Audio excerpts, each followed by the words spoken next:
Kristaps Porzingis posting the following to his Instagram story. He says, "The city deserves better than that. My suggestion for Knicks fans is to stay woke."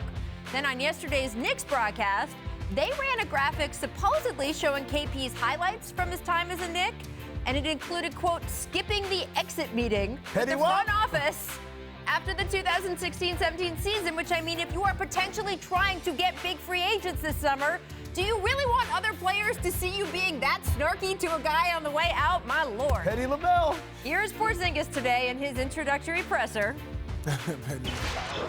Right now, the situation is what it is. I would rather just focus on what's ahead of me than, looking back and there might be a time when I go into more detail about that situation, but right now I just want to focus on my new team, on the Dallas Mavericks. Say it. When he said that, we were listening to this in the newsroom. Producer Danny Amin said, "Rachel Nichols, line one."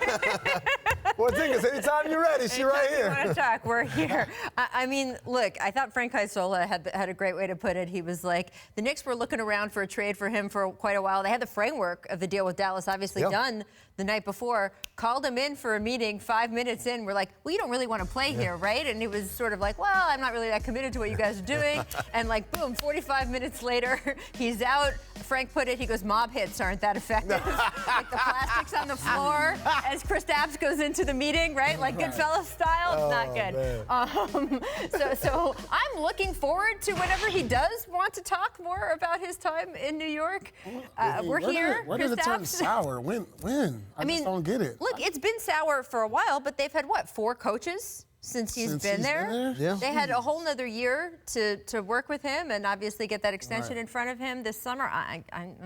Again, if it works out, if they sign 2 huge guys, well, I'll say it was a fantastic gamble. Big gamble. If it doesn't, shortly after news broke of Porzingis' trade to Dallas, Kristaps also posted this tweet of him and Luka Doncic clapping on each other, dapping each other up, little smirky face emojis. And here's what Mark Cuban said today about that duo. Here with Mavericks owner Mark Cuban. Just introduced Kristaps Porzingis and the rest of the Knicks that you brought in the trade. What does this trade do for your franchise? Hopefully it sets us up to compete for the next 2 decades. We've got Chris is obviously a great young talent along with Luka. Combined with our current roster, I think we hopefully will continue to get better throughout the course of the season. And then when Chris comes back for next year, it will accelerate even from there. Shouts to Tim McMahon. Also, I love how he's already Texasized Kristaps Porzingis. Chris. Yeah. He's just Chris, guys. It's Chris. It's like Dirk. Chris. Is Porzingis better off now in Dallas? Normally, you would think the Knicks, Madison Square Garden, big market, huge, his team. Now he's going to be sharing the team with Luka, and he's in Dallas, which is a different kind of market. Right.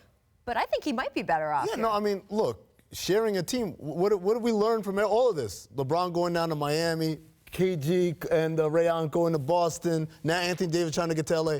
People want to share a team. You don't want to be the only guy there because being the only guy there means you're probably not going to be very successful on a team level. And then, obviously they have complementary skill sets. Kristaps being a pick and pop player, but also a guy who can finish on the inside, a defensive force perhaps. He's still got some room for improvement there. And then obviously Luka being a facilitator. It could be a great pairing, and this is a team that's ahead of where the Knicks were in the evolution cycle of trying to be a winner. Well, this is just a better ran organization. Yeah. Period.